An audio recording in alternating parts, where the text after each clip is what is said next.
Welcome, everybody, back into another edition of the Big Ten Show. We're going a little bit of a program overview again, but this time we have Purdue. As you can see there, BXP Russ from the Boiler Express podcast. Russ, how you doing today, man? Good. How are you, gentlemen? Thanks for having me on. Doing well. Thank you so much. Do you want to go ahead and tell the people where you're from, plug your stuff and all that stuff before we get into it? Sure. Yeah. So, as you can see under my name, I'm with the Boiler Express podcast. We talk all things Purdue sports, mainly football and basketball, but recently we've got involved in hockey. We follow the other sports as they do well or as they make changes as well, but mainly football and basketball. You can find us on all podcast networks. Just look up Boiler Express podcast. We're at Boiler_Express on Twitter and Instagram as well. So check us out there. We try to stay pretty active and get shows out pretty regularly, at least once or twice a week. And just like I said, jump in all things Purdue sports. So awesome. So we'll have links in the description to his stuff, so y'all can support him. And then on the end there, my co-host Sonny Verma. Sonny, how you doing today, man? I'm doing good. Folks watching this show, here's your chance. In particular, Purdue fans. Listen, there's a lot of Ohio State material out there. There's a lot of Michigan content out there.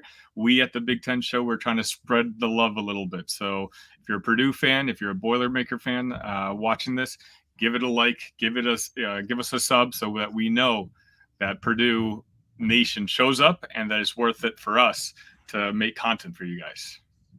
Absolutely. But, also, Russ, thanks for joining us today. I think I'll just say for the timestamp, this is a Sunday night where Purdue just beat Wisconsin in the Kohl Center for, I think it was 75-69, I believe was the final score. And for the most part, Purdue's kind of taken over the driver's seat when it comes to the conference. What's the vibes like in West Lafayette? yeah, so it's good. It's good. We obviously know this is probably the best team the Painters had to this point, but it's definitely a vibe of, we'll see what happens in March. I don't think that these games, even if we had lost today, I don't think it would have devastated the fan base. I mean, sure, you'd have the people that come out of the woodwork and say fire Painter after any loss, but I don't think the majority of the fan base cares too much about the regular season stuff anymore. Like Purdue, if you're into stats, I know you said before we came on that Justin's the stats guy, he's the history guy. Purdue has done everything in basketball except for postseason success.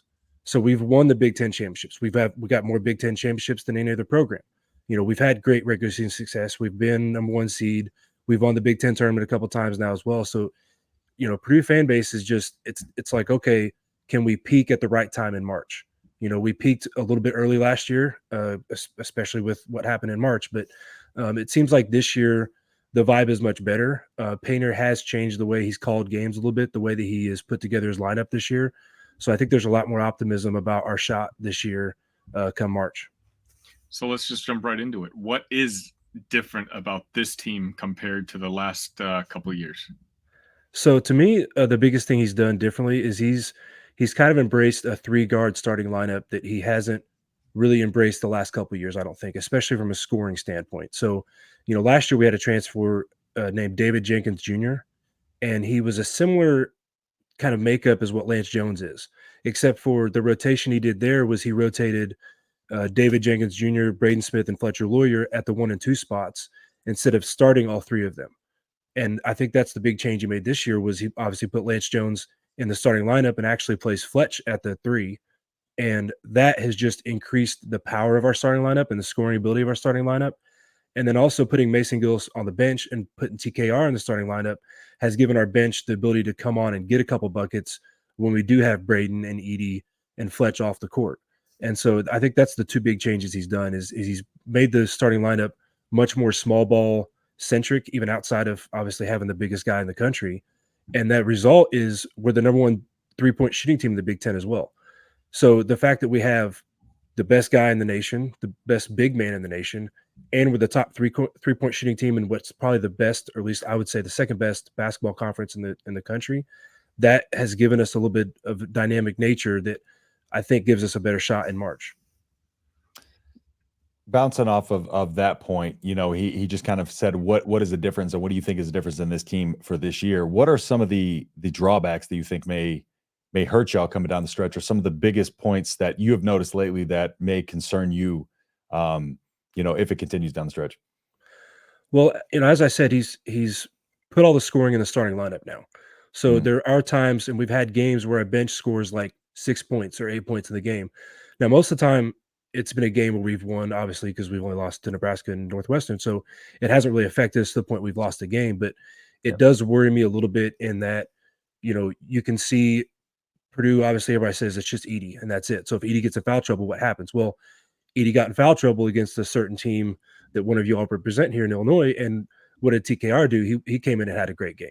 So I think that our team has got the depth to pick up from that. But it still is a situation where you've got to hope that guy's ready.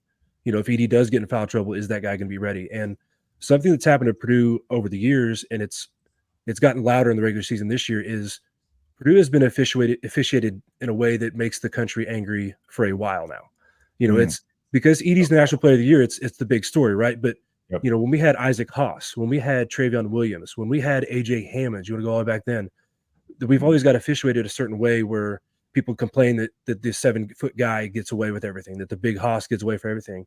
And then it gets in the tournament and they change the way the game's called a little bit. Like that's what happened a few years back with Isaac Haas, the year he was a senior, that actually birthed the hook and hold call. If you don't know where that call came from, it basically came from Isaac Haas in the first round. We were like the 2 seed, I think, playing some no-name 15 seed. That the recipe to upset Purdue is what? Throw a bunch of bodies at the big man and hope we miss our 3-point shots. Well, that's what they did. They just beat up Isaac Haas, beat him up, and then eventually 2 guys like hooked him, took him to the ground, injured his elbow, and now he's out for the tournament, and we go out in the Sweet 16. So that was a game where Purdue fans were complaining because it's like, look, we get that people complain how a game is called regardless. Like people always complain about officiating, but the noise got so loud that season, just like many seasons, that it seemed like the officials just decided, okay, well, we're going to succumb to the noise, we're going to succumb to the pressure, and swallow the whistle a little bit, and that really affected our game plan. And so that's one thing I could see kind of changing things a little bit for us as well, is if we all complain about if you're going to call it a certain way, call it consistently. So if they all of a sudden call the game differently, we could struggle in March. I mean, I will offer a little commentary on that, Russ. Like, I don't have my Illini cast hat on. I've got my Big Ten show, so there's no trolling going on here. This is like I'm just trying to have a little conversation. I was going to, point to the fact that I do think Purdue is officiated a little bit differently when the tournament starts, but I also think, I'm not as,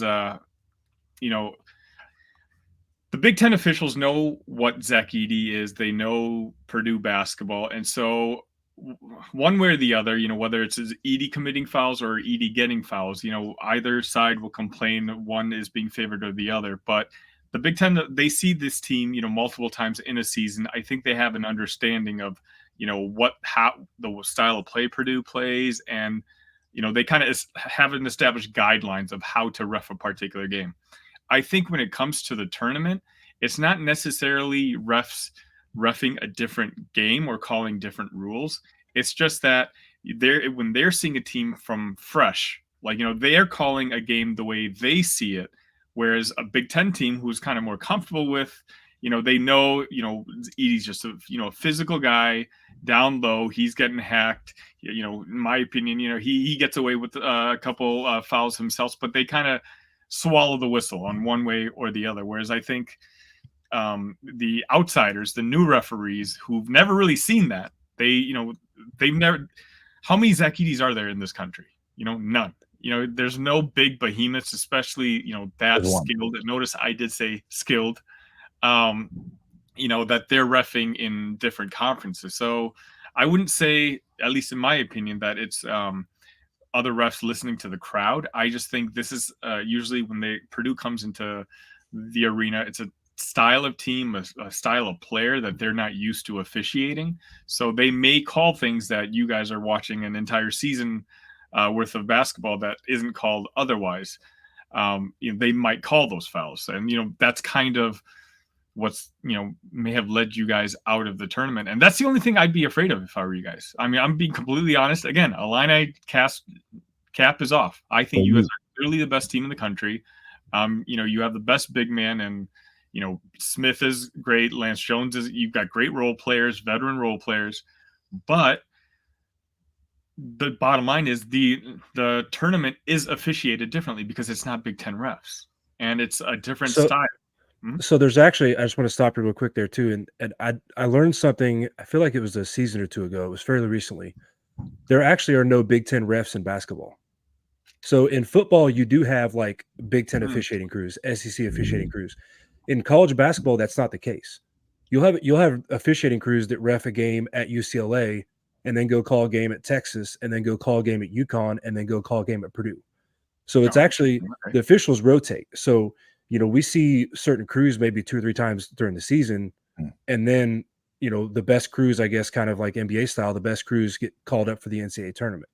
So there's actually no set officials, and that's why I say that I think some of those officials succumb to the outside pressure because most of them have seen Edey before. Okay. Rarely do we get to the tournament, especially now that Edey's a 4th-year player. Rarely will we get to the tournament and see an official that has not seen Edey before.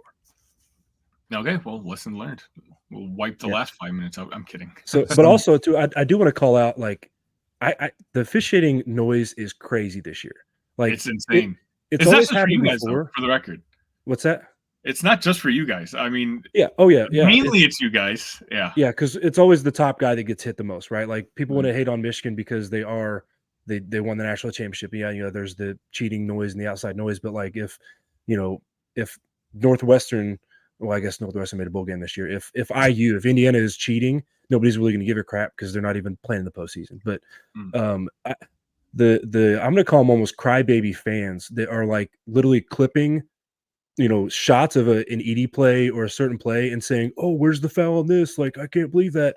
When one, you can see that the call that was made is like 80 to 90% justifiable. Like we see why the call is made, but then they also cut it off to where they don't show the beginning of the play. Yeah. When they show the end of the Northwestern game and they show Lance Jones kind of hooking over the defender, okay, that's great, but you don't show the second or the frame before that where the defender from Northwestern his stance is so wide and he's thrown his knee out at the last second to trip Lance Jones. Like they don't show that. So, but it's just insane, like how, and it really started, I hate to say it, but it really started the week of the Illinois game when Brad Underwood came out and started complaining in a press conference before they even played Purdue about how they're going to officiate Edey. It was like it just started this firestorm. And then a certain parent of a certain player on your team, I don't know if you saw this or not, because I know all those social medias are geared towards what makes you react, so you don't see the same thing everybody else does. Yeah. But there's a certain player, or a certain parent of a certain player of Illinois that was committed to Purdue at one point, that was also stoking the fire. And Purdue fans always have a chip on their shoulder. They always are ready to go. So when that fire got stoked, it's just ever since then, it's been back and forth between Purdue and Illinois fan bases on Twitter. And it's funny to see because like every Illinois game, Purdue fans are commenting. Right. Every Purdue game, Illinois fans are commenting on every play. And Yeah. it's kind of insane. Like it's really funny to see. I've actually said this on different shows that I've been on, but I really think with Illinois and Purdue fan bases, they're kind of that Spider-Man meme, like pointing at each other. We've had history of success lately, especially, both winning Big Ten conference titles, tournaments, and we both have, the failures when it comes to the postseason. So there's a lot of pressure. And, let's be honest, we're, for the better part, we're basketball schools.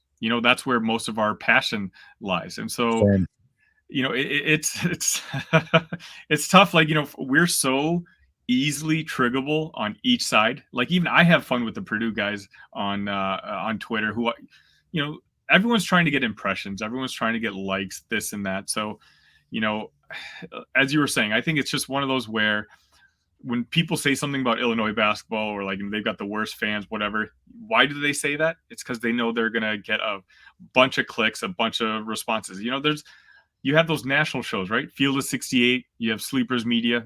Those type of shows are supposed to cover 120 basketball teams in the country. But take a look at their videos. Illini is in one of them in the title, like 1 out of every 3-4 videos. Why? Because we're so starved for attention that we'll click on it and we're ready, to fight and get angry. So, it's almost a credit to both fan bases, Illinois and Purdue, that they're just so passionate. And, let's just be honest, we're both nervous about that calendar turning March and the results that happen there. Definitely. Wow. I will say we've made some Sweet 16s, and Underwood hasn't done that yet, at least. So I will. I know. How many national championships have you been at? I hate to break in the love affair here, guys, but Nebraska's here. You got. I know we're not a storied traditional basketball program, but I'm trying my best here. I'm trying to get no, but if there's any year to get me into it, is this year, because I'm trying my best, but I'm not at the level y'all guys are, but still, no, but to your point, with the Edey officiating and stuff like that, like I'd seen that been thrown around a lot and all that, and the officiating I think is one of those things that's and me and Sonny's conversation can attest to this today, that I just think the officiating right now is everybody hates the officiating no matter what. And I think that's the point, the state we're in, is there's just no consistency across the board, and it's getting worse and worse and worse. And it just varies on which team it impacts more, which night. But I think overall, just the officiating, not just on Edey, but in general, the officiating is just bad this year. And it's not seemingly getting any better, and I don't expect the tournament to be any better. But just wrapping just a few of those points we said into this, just kind of for the rest of the season, what is your expectation for this team? And then also looking at the rest of the Big Ten, which Big Ten teams do you think are legitimate when it comes to tournament time? That's a good couple questions. So expectations for Purdue at this point are definitely a Final Four. That's the expectation. Like I said, we've seen everything else. We've seen Sweet 16s. Painters even made Elite Eight a few years back. So at this point, it's just like, at Purdue, as Purdue fans, we're like, don't talk to us unless we make the Final Four. Yeah. That's what the expectations are. Now, you'll have the fans that as soon as if we lose in the first or second round, they're going to say, "Oh, see, same old Purdue," whatever. Just like every fan base has those fans out there. But I think the majority is just like, this has got to be it. This has got to be the year. This is the best year. This is the best team that we've had. I said, we're not just sporting the best player in the country. We're also a very, very elite 3-point shooting team. So we've got a little bit of everything. Lance Jones is an excellent defender. He's an amazing defender. We've got a lockdown guy. So I think that's kind of the expectations is Final Four for sure. Mm-hmm. As far as legitimate teams in the Big Ten, I think that I would love to see, now granted, I was kind of rooting for Nebraska today just because I thought it'd be cool to have the big three in Purdue, Illinois, and Wisconsin, and then also go, hey, by the way, Nebraska and Northwestern are the only two teams that have wins against Illinois, Purdue, and Wisconsin. Yeah, that was the only. So it wasn't an anti-Illinois take. I saw Sonny kind of put his head back. It wasn't that. Well, they got to play us on the road, and they still. That's true. That's true. So, but I think that you've got those legitimate contenders, and I really would like to see, for the most part, Illinois, Wisconsin, and Purdue win out aside from our matchups, because I think that just makes the top of the Big Ten look as strong as it could possibly be. After that, I think Nebraska and Northwestern are the profile of those teams that can make a Sweet 16 run. Like I said, they've got, Nebraska didn't get it done today, but they still got to win over Wisconsin and Purdue. Northwestern has a win against all three. And so they're going to have the resume that, it's going to be tough to seed them, I think, come March. They could be as high as a 6 or maybe in the 5, but they could be down on the 9 or 10 line. But that doesn't keep them, I think, from making a deep run in the tournament. I think they are legit teams that people do not want to see come March. After that, I don't think there's a lot to talk about. Michigan State will probably make it because Izzo always makes it, and they are getting some wins now. But that might be the only 6 teams that actually make the tournament, unless somebody makes a run late. I saw a chart earlier. I think Michigan State had an 86% chance. Nebraska had 84, and then it was a huge drop off to about 3% after that. So So Russ, just to kind of wrap things up with basketball, obviously, Edey is in his 4th year. Technically, I guess he's got that COVID year, but your other players also, for the most part, it's a very veteran team. So this is what. So actually, we only have one junior on the squad. So we will have Gillis and Morton are also seniors, but after that, First is the only junior on the team. Who is? So it's actually, we're actually pretty excited about the youth of our team moving forward as well. Well, then that perfectly alludes to what question I was going to say. Describe to me what Purdue post Edey looks like moving forward. Like what's the outlook for Purdue basketball? I expect at least one or two transfers. I'm not going to name names and try to guess who that might be, because we have 6 guys coming in next year, and it's a top 10 recruiting class nationally. So, and we're bringing in another 7-footer, believe it or not. I know you're shocked, but it's going to be. I'm excited. I don't know what's going to happen, and you alluded to it there as well, that he could actually come back next year. He actually technically has a COVID year, and he could just blow the socks off the college basketball and come back for a 5th year and win 3 straight National Player of the Year titles. So, who kind of knows? But at this point, I trust in Painter. I trust in what the roster is going to look like. I trust that he's going to have the guys there that want to be there and that will do the job he wants to get done. It is a bummer for me that this NIL thing hit now as opposed to 1 year earlier, and it would have been nice to see Kofi and Edey just kind of going at it. At least the last couple of years, battling for that National Player of the Year. Edey's the one big in the Big Ten who literally gave it to Kofi just as much as Kofi gave it to everyone else. The big guy down in Bloomington, he cowered under Kofi. But anyways. Yeah, Trace Action Davis, they always switched him off. They always put Race Thompson on the big, so he didn't even play defense on the opposing bigs. Yeah, so yeah, don't get me started there. So we talk about cream of the crop when it comes to the Big Ten basketball side. Let's switch on over to can I say rebuilding football team led by Coach Ryan Walters. Ryan, obviously, a former defensive coordinator under Brett Bielema and Illinois, had. Well, you tell me, what kind of first year do you think he had? Grade him. I think we did this on our podcast, and I put him, I think, at like a B-, because, at the end of the day, you are what your record says you are. That's for sure. But he kind of got started behind the 8 ball a little bit, if that makes sense. So, usually when you're a rebuilding team, your coach gets fired maybe even a week or 2 left in the season, and you've got a guy hired like a week later. But if you go back to that 2 seasons ago, Purdue made the Big Ten championship game, right? So they're playing 1 week further in the season. And then 3 or 4 days after that is when Brom left and took the Louisville job. And then we took a long, extensive coaching search because our, Babinski wanted to find the right coach. And so then you see another 2-3 weeks click off the calendar when you're seeing the transfer portal guys sign, you're seeing guys transfer out of Purdue, you're seeing our coaching staff go out the door and our team's not practicing, and we're just getting further and further behind the 8 ball. And by the time he gets hired, it was almost too late to do a whole lot in recruiting to save guys and keep them committed to Purdue, to go out and get guys out of the transfer portal. So I don't hold a lot of what happened this last year against him because of that, because he didn't really get a chance to get his guys. And this year he's going to have his guys. Now, I don't get too into the basketball or football recruiting the way I do basketball, because there's so many guys, plus you have the transfer portal, plus there's going to be another transfer portal window in the spring. So to me, it's kind of a waste of time to try to memorize all the guys, but there are a lot of highly rated guys. And if you look at 24/7 Rivals, most of those metrics say that this class is the best class we've had in the last 10 years, including what Brom did in the last 6 years that he was there. So we're very excited.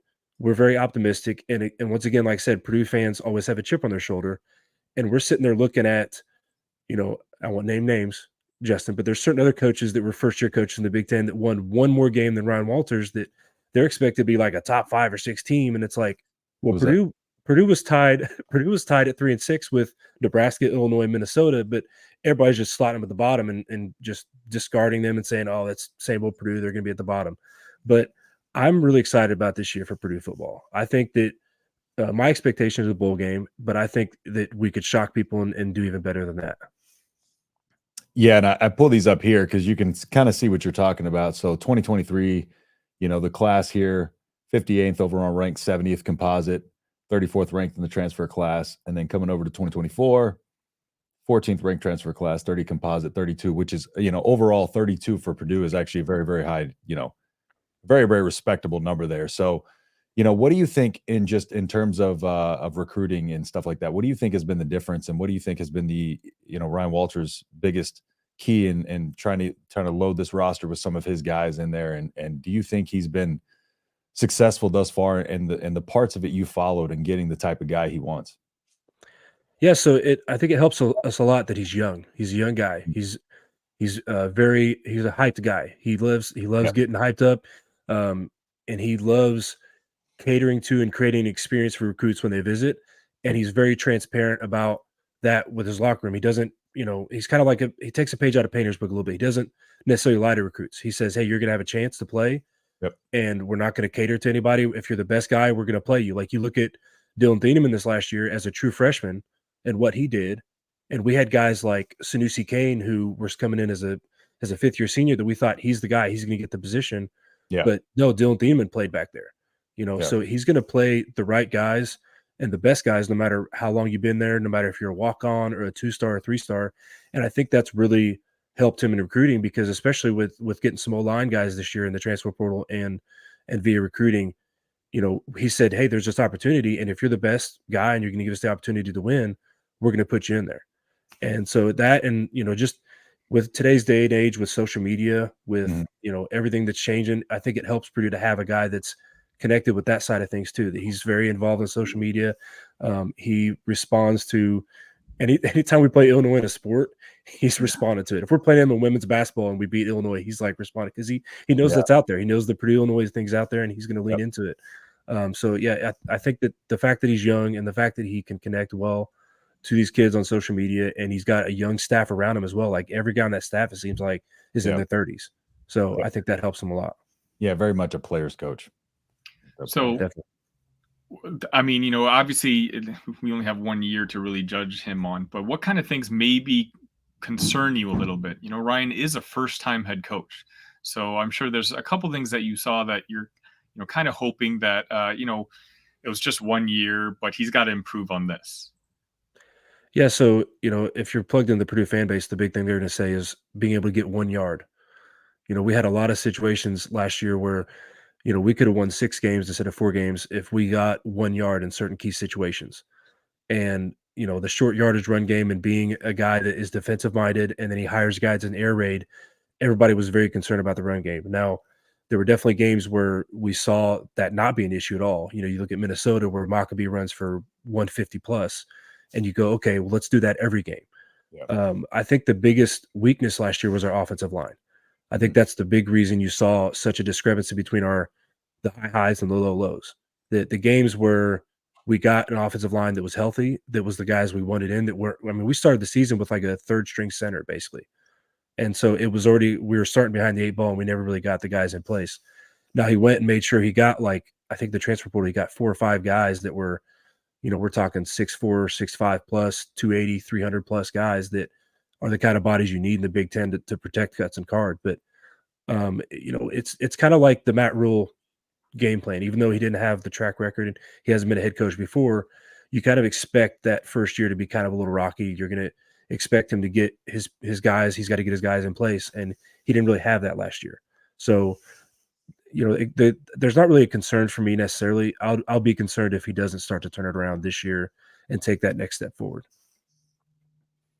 Yeah, just filtering through some of the transfer guys you were mentioning here, but looking at this team as it sat last year, I know it was a transition year and stuff like that, and you're probably not going to be able to take away a whole lot of his philosophies and stuff like that. But do you think there's any particular players who are going to shine in his system? And who do you think is the biggest, I would guess, key pieces in taking the next step into next season? Yeah, so I think Dylan Thieneman could be an All-American again. I know you think he was freshman All-American this last year, but I think he could be just a regular All-American this year. I think he could be that next guy that, Sonny knows that he put several defensive backs in the NFL his last year there at Illinois.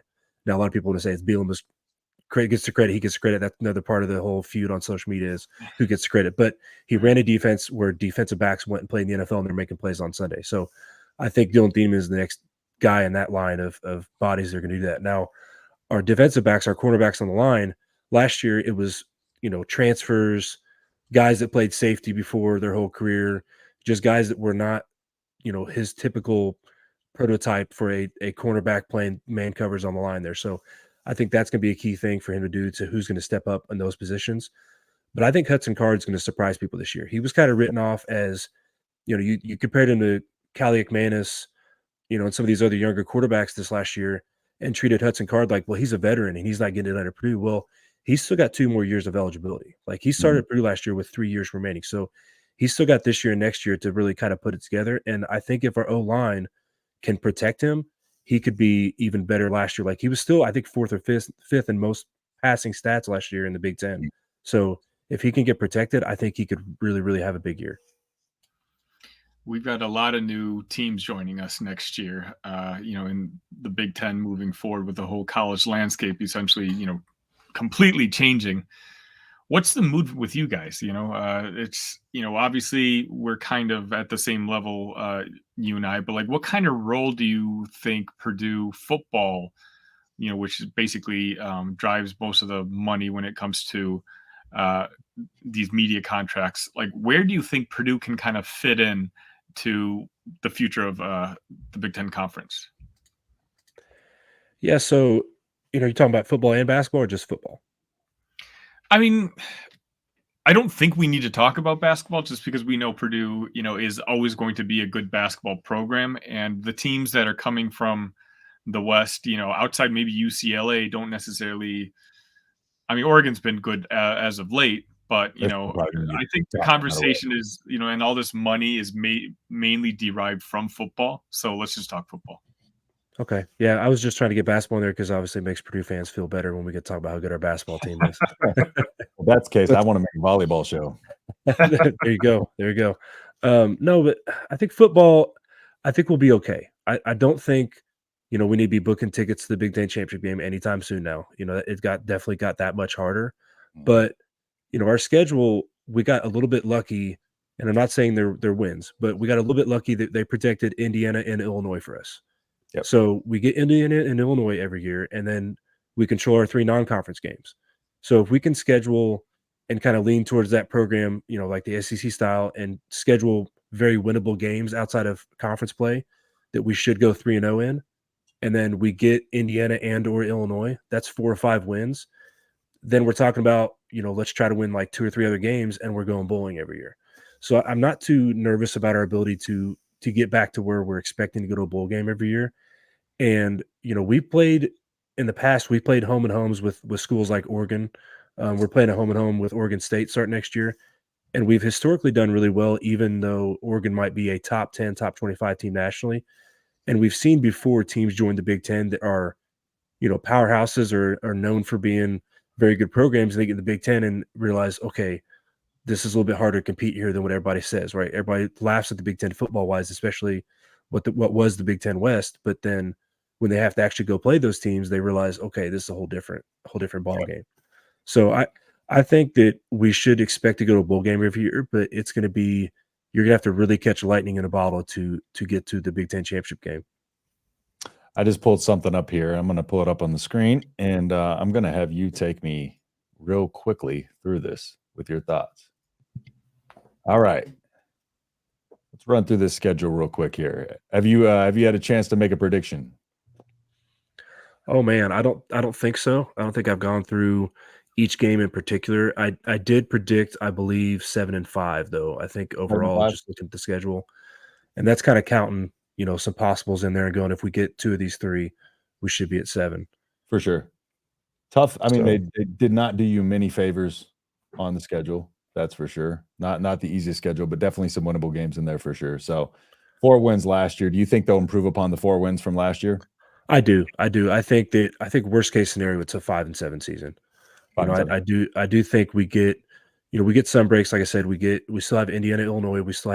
We get Nebraska at home this year. Yep. Historically, that's kind of been a back and forth a little bit over the last 7-8 years.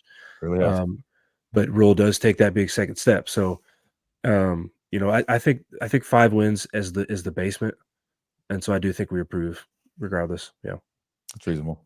So, Russ, one last question from me. We're talking about how the college landscape has kind of changed. Starting in 2024, a big part of that is the whole NIL situation.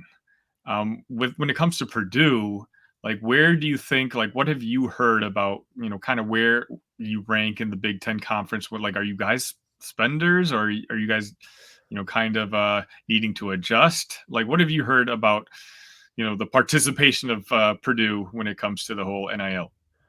Yeah, so I think as a whole, the Purdue fan base was very nervous and against NIL happening because we aren't a big money school. We don't have big boosters, we don't have big donors. The only donor most people have heard of is probably Drew Brees, obviously. But outside of that, we don't have a lot of money coming in, I don't think. But Purdue has never been that school that gets the big money guys, though. So to me, I don't think it affects us a whole lot. I think the biggest thing is being a part of Big Ten is what is the biggest boost for us. Being a part of the Big Ten and getting that TV revenue and looking at all that's going on with the realignment and everything that's going on in college sports, Purdue is just happy to be in the Big Ten.